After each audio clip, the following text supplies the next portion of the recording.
आज हामी JLPT N3 को लेसन 2 को भोक्याब पढ्छौं। सुरुमा छ फुकु, गारासुओ फुकु, ग्लास पुछ्नु। त्यसैगरी छ केक्का भनेको नतिजा, गाइराइगो भनेको आगन्तुक शब्द। त्यसैगरी छ चिक्क्युओ मामोरु भनेको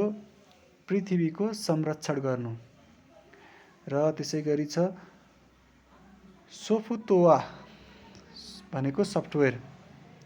मेरु भनेको इमेल मेल, युबिन भनेको पोस्टमेल, इमेरु भनेको इमेल, उरेगाइदो भनेको थिएटर टिकट एजेन्सी,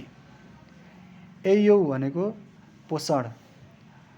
कारोरी भनेको क्यालोरी, एको भनेको इको, खान्क्यो भनेको वातावरण, आप्पो भनेको अपोइन्टमेन्ट, स्यौएने भनेको इनर्जी सेभ, गाक्कुस्युसुरु भनेको सिक्नु, किजी भनेको लेख, वाकेरु भनेको छुट्याउनु, गोमिओ वाकेरु भनेको फोहोर छुट्याउनु, उवासा भनेको अफवाह हल्ला, आतारी भनेको एरिया, अदबाइसु भनेको एडभाइस, जिकेन भनेको घटना, उबाउ भनेको लुट्नु थुत्नु, होसु भनेको ड्राई सुकाउनु, इगाई भनेको भन्दा बाहेक, उसो भनेको झुटो, चुकु भनेको बोल्नु, उसो चुकु भनेको झुटो बोल्नु, रोबत्तो भनेको रोबट, होन्मोनो भनेको वास्तविक वस्तु, सोरा ओ तोबु भनेको आकाशमा उड्नु, ओरेन्जी भनेको ओरेन्ज, पाइजामु भनेको पाइजामा, सिखाकुई भनेको स्क्वायर सेप चौकुना, उदे भनेको पाखुरा, उदेनी चुकेरु भनेको पाखुरामा टाँस्नु, फुरुसात्तो भनेको बर्थ प्लेस होम टाउन, हानासी खाकेरु भनेको स्पिक टु, फुजाई रेनराकुह्यो भनेको एटेम्प्टेड डेलिभरी नोटिस, ताकु भनेको घर, कौजी भनेको कन्स्ट्रक्सन निर्माण, क्युजिचु भनेको विधा, दान्सुई भनेको पानीको धाराहरू अवरोध हुनु, रिमोकोन भनेको रिमोट कन्ट्रोल, रोबोकोन भनेको रोबोट कन्टेस्ट, निगाते भनेको आफ्नो कमी कमजोरी विक पोइन्ट, मागिरावासी भनेको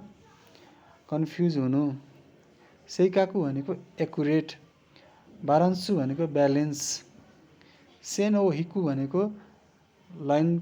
ड्र गर्नु, हिस्या भनेको लेखक, इमादानी भनेको अहिले पनि, तोन्देमनाई भनेको ठिकै छ केही पनि होइन त्यस्तो दाइजोबु जस्तै भन्न खोजेको, उचिउजिन भनेको अन्तरिक्ष नागरिक जस्तो एलियन, मात्ताकु भनेको सबै, बेचुनो भनेको एनदर अर्को फरक, जिसिन भनेको आफै, युजिन भनेको साथी, माता भनेको फेरि मोरओभर, राइसु भनेको राइस, आदोरेसु भनेको एड्रेस, मेरो आदोरेसु भनेको मेल एड्रेस, पुरेजेन भनेको प्रेजेन्टेसन, आइडेन्टिटी भनेको आइडेन्टिटी,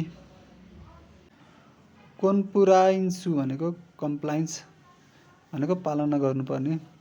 तातोएवा भनेको फर इक्जाम्पल उदाहरण, पोरिसी भनेको पोलिसी, बाई भनेको अवस्थामा, पासेन्तो भनेको पर्सेन्ट, फुचुनी भनेको सामान्यता, इमासारा भनेको अहिले आएर अबेलाको कारण होइन, हिचियो भनेको आवश्यक, नाकुतेवा नारानाई भनेको नभई हुँदैन, तोरु बारन्सुओ तोरु भनेको ब्यालेन्स लिनु एचिभ गर्नु, बुन्स्यो भनेको एस्से, कुराबेरु भनेको कम्पेयर गर्नु। लेसन 2 को भोक्याबुलरी यति नै हो। सबैजनाले लाइक सेयर गरिदिनु होला। फेरि लेसन 3 को भोक्याब लिएर आउनेछु। धन्यवाद।